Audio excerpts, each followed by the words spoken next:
Já, ég er með þetta bara. Ég er með það hér líka. Já, bara eins og nefnda, ég er bara með tölvu.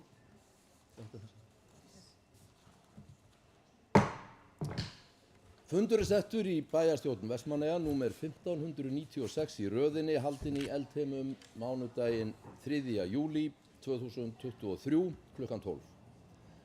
Þetta er sérstakur hátíðafundur í tilefni þess að rétt 50 ár eru nú liðin frá því að lýst var formlega yfir því að eldgosi var lokið hér á Heimaey. Ég býð bæjarfulltrúa velkomna og einnig 2 sérstaka boðsgesti á þessum fundi, Pál Zóphóníasson og Guðmund Karlsson. Pál stýrði hér sem bæjartæknifræðingur verklega hlutanum í öllum viðspyrnu aðgerðum meðan á gosinu stóð og í enduruppbyggingunni þegar gosinu lauk. Guðmundur er annar 2 þeirra sem sátu í bæjarstjórn Vestmannaeyja 1973 og enn eru á lífi. Hinn er Reynir Guðsteinsson sem átti ekki heimangengt í dag. Í útsendri dagskrá fundarins eru aðeins 3 mál, ávarp forseta bæjarstjórnar, 2 byggðin undir hrauni, 3 vatnsleiðsla til Vestmannaeyja.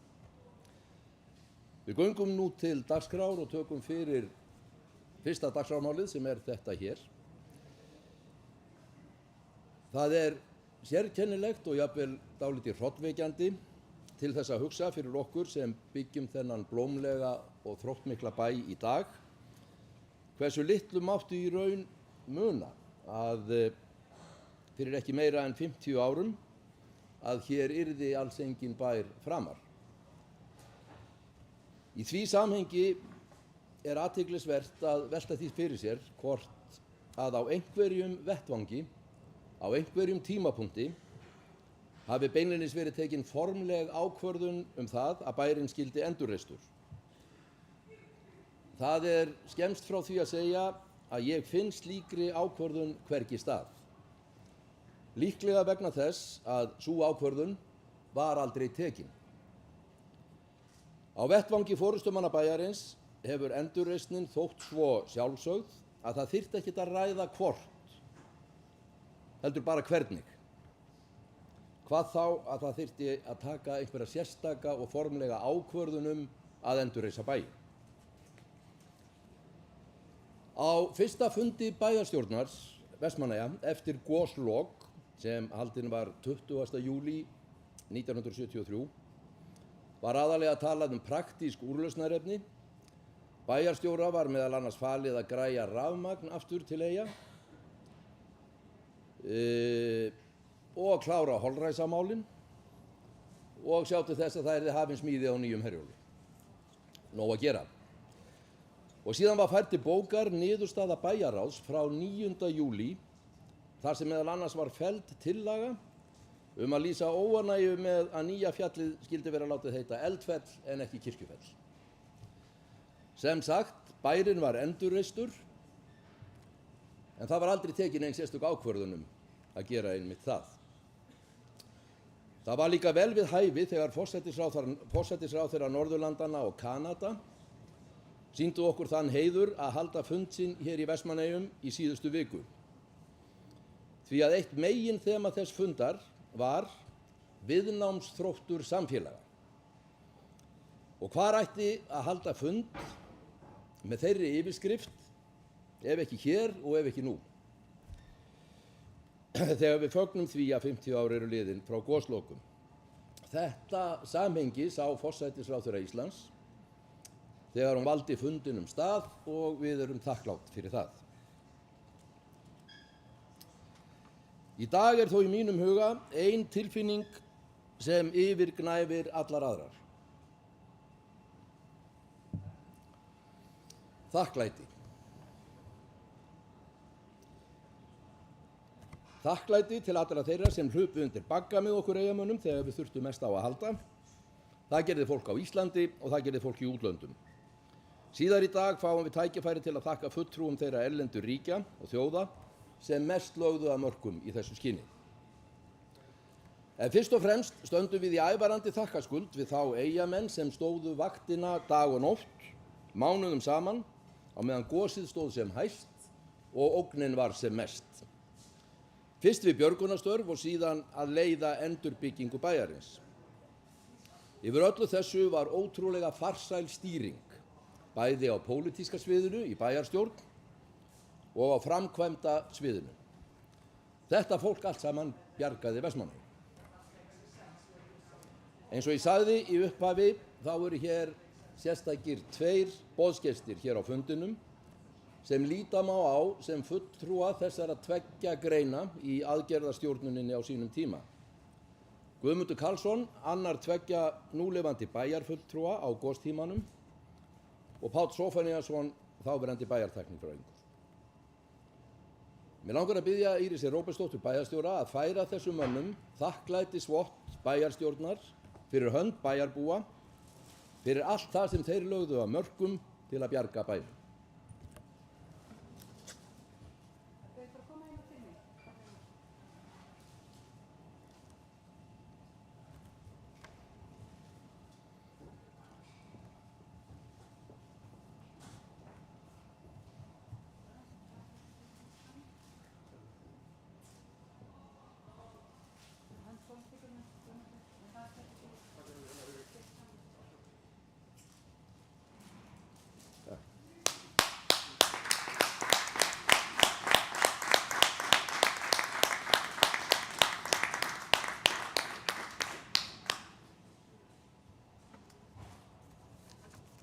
Páll Zóphóníasson tekur nú til máls.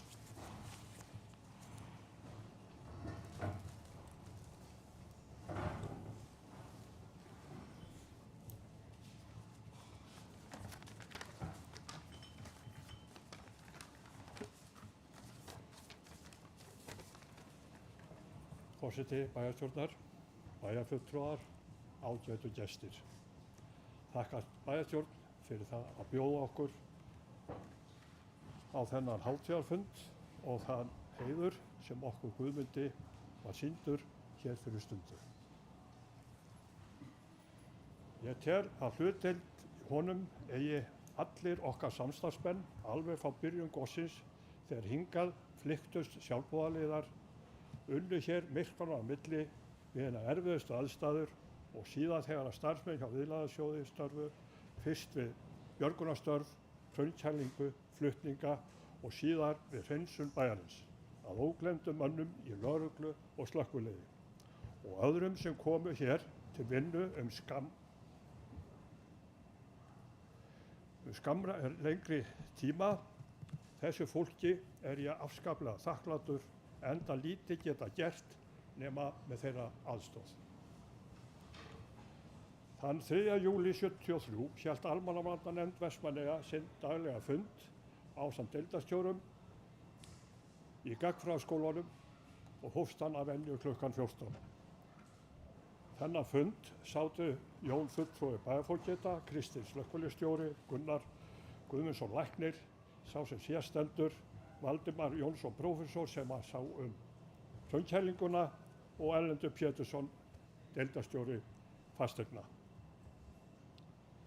Og fyrsta málið sem var á þessu fundi var að það var bókað skýrt frá að Þorbjörn hefur lýst yfir að gosinu væri lokið. Og í 3. lið er lesin skýrsla jarðfræðinga að gosinu væri lokið. Skýrsla jarðfræðinga var frá 2. 7. til 3. 7.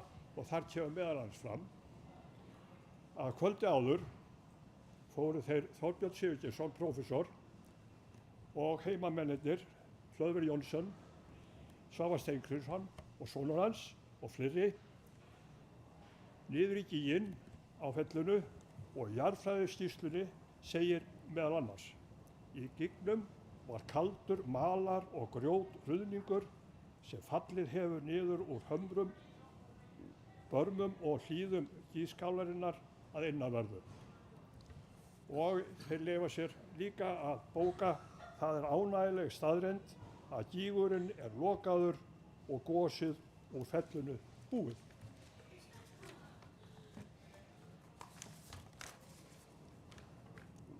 Og í síðasta lið fundargerðarinnar bókað, gefin var út tilkynning til Vestmanninga sem ætlaði að setjast hér að. Þetta var fréttatilkynning og hljóðaði svo. Fundur haldinn 3. júlí 1973 í Almannavarnanefnd Vestmannaeyja samþykkir samhljóða tilkynningu. Að mati sérfræðinga og vísindamanna er það staðreynd að gígurinn er lokaður og gosvirkni í fellinu hætt. Þar sem ekki er hins vegar laust við gasmengun í miðhluta bæjarins, einkum á svæði vestan Heiðavegar og upp að Hásteinsvegi, Hvítingaveg og Birkihlíð eru því þeir sem hug hafa á að setjast að á umræddu svæði beðnir að hafa samband við Almannavarnanefnd Vestmannaeyja í síma 99 69 11 eða 99 69 12 og fá þar upplýsingar ástand með tilliti til gasmengunar. Nefndin vil jafnframt ítreka að foreldrar láti ekki börn sinn vera fylgdarlaus á umræddu svæði. Undir þetta stóð Vestmannaeyjum 3. júlí 1973. Þessi fréttatilkynning nefndarinnar var vel tekið og haft var eftir Magnúsi bæjarstjóra í Morgunblaðinu daginn eftir. Þessi frétt og staðfesting er gleðilegasta frétt sem ég hef heyrt ævina og reyndar get ég ekki lýst gleði minni með orðum. Magnús sem stóð okkur að stytta hélt áfram. Þetta er geysilega uppörvandi og nú tel ég að þurfa að leggja miklu meiri kraft í uppbyggingarstarfið, hreinsun bæjarins, dýpkun hafnarinnar, hraða uppbyggingu nýrra íbúðasvæða, holræsakerfi út úr höfninni og sitthvað fleira sem verið að vinna að. Þessi ummæli lýstu bjartsýni og eldmóði Magnúsar sem smitaði á okkur hina og menn lögðu sig allan fram. Ég vil ítreka þakkir mína til bæjarstjórnar Vestmannaeyja. Þá vil ég þakka Guðmundi Karlssyni fyrir ánægjulegt samstarf.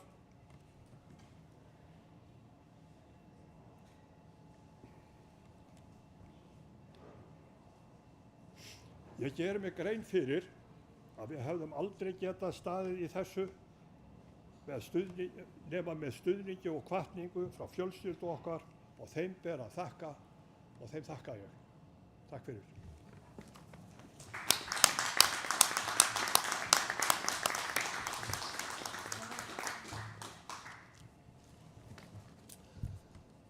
Þá er þessi dagskrárliður tæmdur og við tökum fyrir dagskrárlið númer 2 á þessum fundi með yfirskriftinni Byggðin undir hrauni. Eyþór Harðarson, gjörðu svo vel.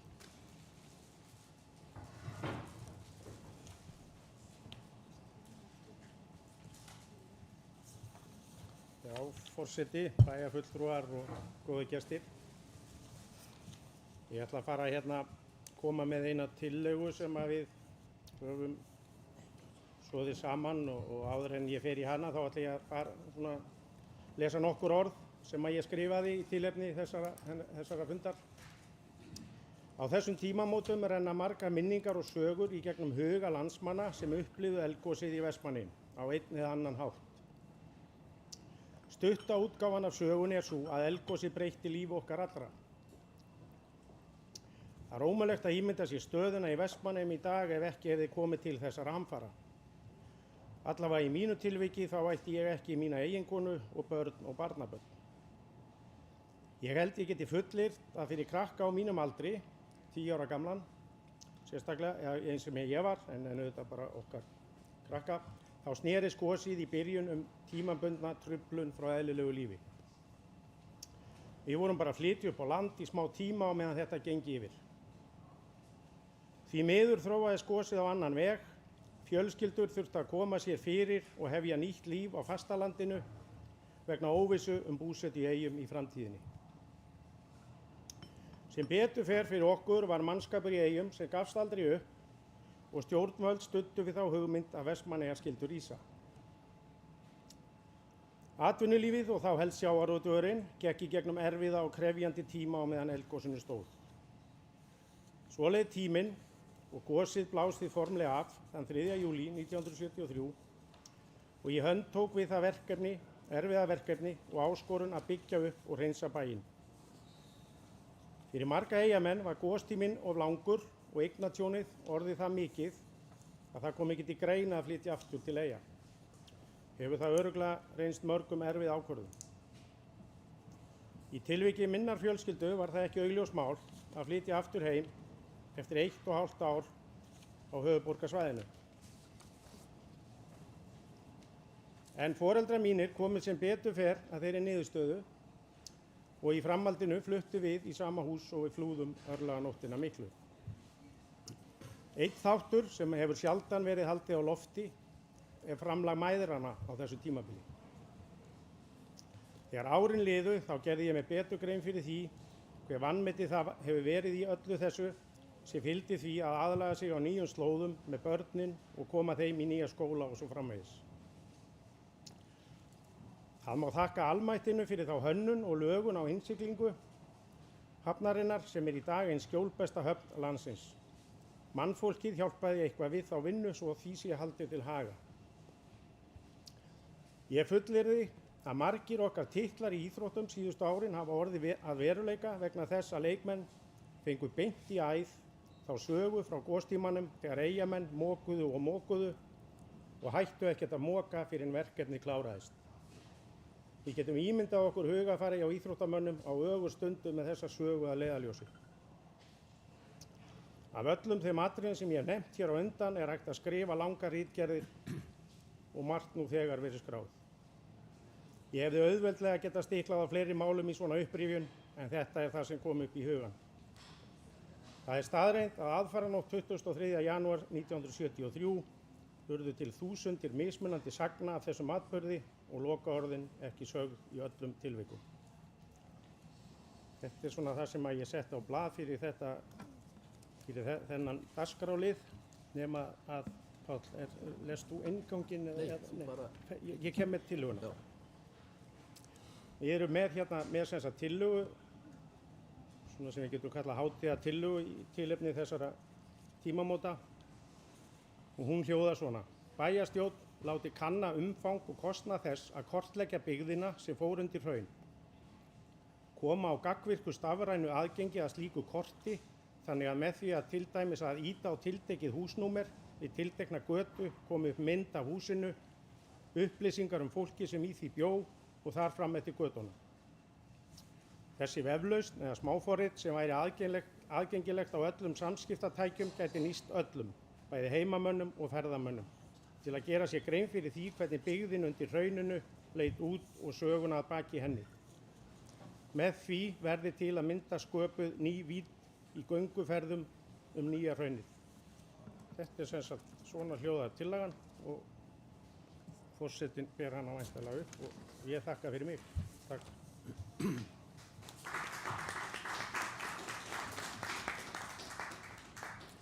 Takk fyrir þetta, Eyþór, og áður en ég gef orðið laust þessa tillögu þá les ég eftirfarandi innbókun. Bæjarstjórn ræddi að gera þeim hluta Vestmannaeyja sem fór undir hraun árið 1973 betri skil með nútímalegu aðgengi og gagnvirkum hætti. Er með þessu leitast sérstaklega við að vekja athygli ungs fólks á þeirri sögu, minjum og menningu sem hurfu undir hraun. Í tilefni af því að í dag eru liðin 50 ár frá eldgosinu á Heimaey er vert að huga að því hvort að Vestmannaeyjabær sé að gera nægilega mikið til að miðla þekkingu og skilningi fólks á því sem hér gerðist milli kynslóða og upplýsingamiðlunar til unga fólksins. Vissulega er í Vestmannaeyjum glæsileg söfn og metnaðarfullt skólastarf sem leggja mikið af mörkum í þessu skyni, en hugsanlega skortir á að þessi fræðsla sé öllum aðgengileg, alltaf þegar eftir henni er kallað og við höndina á þeim miðlum og tækjum sem unga fólkið notar helst. Orðið er nú laust þessa tillögu ef einhver vill kveða sér hljóðs. Svo ekki og þá göngum við til atkvæða. Þeir sem eru samþykkir þessari tillögu bæjarfulltrúar gjöra svo vel að gefa merki. Hún samþykkt með 9 samhljóða atkvæðum. Og þá þessi dagskrárliður tæmdur og við tökum fyrir 3. og síðasta dagskrárlið þessa fundar vatnsleiðsla til Vestmannaeyja. Íris Róbertsdóttir, gjörðu svo vel.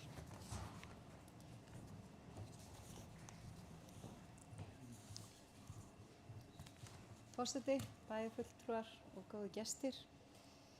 Þetta stór dagur í huga okkar Eyjamanna og goslokin eru auðvitað í forgrunni í öllu því sem við erum að gera.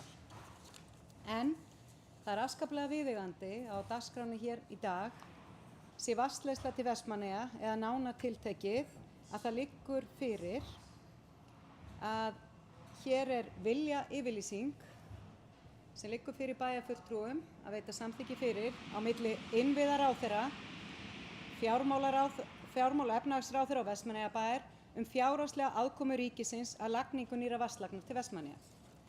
Og það auðvitað viðeigandi á deginum í dag vegna almannavarnaþættinum. Þessi vatnsleiðsla sem verið að tala að leggja snýr fyrst og fremst að því að tryggja það að hér verði ekki almannavarnar ástand bresti þessi eina leiðsla sem við höfum. Og í yfirlýsingunni vísað til þeirra almannavarnasjónarmiða og auðvitað í ljósi sérstöðu Vestmannaeyja að því ef vatnsleiðslan bilar þá ekki hægt að gera við hana. En það þykir því rétt og það komið samkomulag það í þessari viljayfirlýsingu að ríkissjóður taki þátt í að endurnýja í kostnað við endurnýjun að gera nýja lögn til Vestmannaeyja. Þetta stórt og mikilvægt skref í að tryggja það að hér séu 2 vatnslagnir til Eyja og ég ætla þá að fá að bera hér upp tillögu. Bæjarfulltrúar hafa fengið viljayfirlýsinguna og það verður undirskrift með einum ráðherra í rauntíma, innviðaráðherra í dag klukkan 2 á Skansi en fjármálaráðherra verður með hjálp tækninnar á netinu með okkur og það verður skrifað undir þessa viljayfirlýsingu í dag. Og tillagan þannig, það bæjarstjórn samþykkir fyrir sitt leyti fyrirliggjandi viljayfirlýsingu innviðaráðherra, fjármála- og efnahagsráðherra og Vestmannaeyjabæjar vatnslög til Vestmannaeyja. Jafnframt felur bæjarstjóra að undirrita viljayfirlýsinguna fyrir hönd Vestmannaeyjabæjar og eins og áður sagði þá fór undirritunum fram klukkan 2 á Skansinum í dag.